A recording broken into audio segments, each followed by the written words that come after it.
Moves that help him cling to the cliffs are useless in the raging water.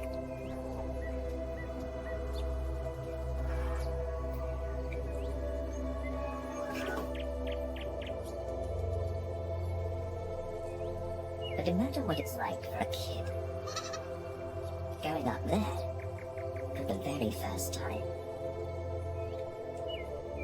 He has no choice but to follow his mother. A fall would mean certain death.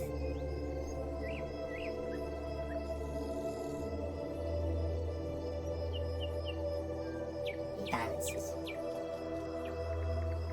Every step on a knife edge.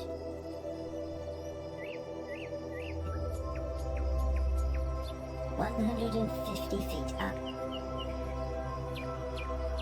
Finally, he reaches his goal.